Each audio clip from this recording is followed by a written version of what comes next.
대부분의 직장인이 오전 9시에 출근해서 오후 6시 넘은 시간까지 직장에 머무릅니다. 출퇴근 시간 포함하면 하루 10시간 정도를 직장에서 보내고 있습니다. 하루 10시간, 일주일이면 70시간, 한 달이면 주말 제외하고 1680시간, 1년이면 대략 2만 시간입니다. 여러분은 2만 시간을 어떻게 사용하고 계신가요?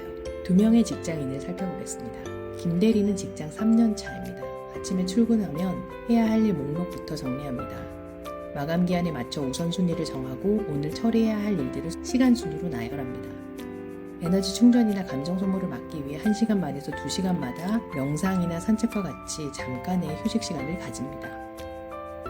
박대리도 직장 3년 차입니다. 이제 업무도 손에 있고 동료들과 친분도 쌓여서 편한 마음으로 출근길에 오릅니다. 지하철에서 새로운 영상과 예능 짤을 보며 출근합니다. 아침에 커피 한 잔 내려서 메일부터 확인합니다. 스크롤을 내리다 눈에 띄인 메일에 답변을 달거나 어제 마무리하지 못했던 일들을 다시 시작합니다.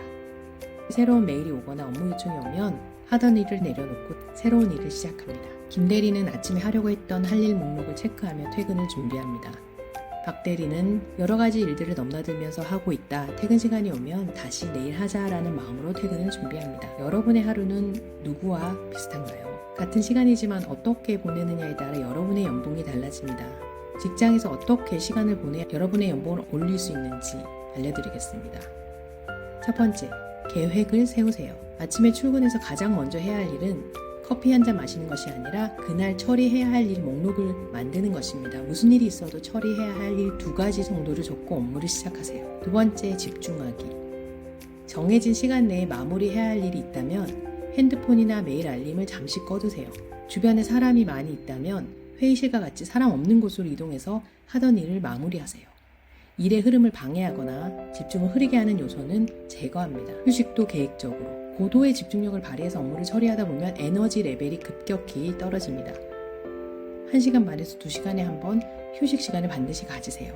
휴식은 여러분의 집중력을 다시 살리는 좋은 방법입니다. 네 번째, 혼자 안고 가지 않기. 주어진 시간에 처리할 수 있는 일의 양에는 한계가 있습니다. 모든 일을 내가 다 해결해야 한다는 생각을 버리세요. 내가 책임지고 해야 할 일 몇 가지를 제외하고는 분담하거나 위임하는 것이 필요합니다.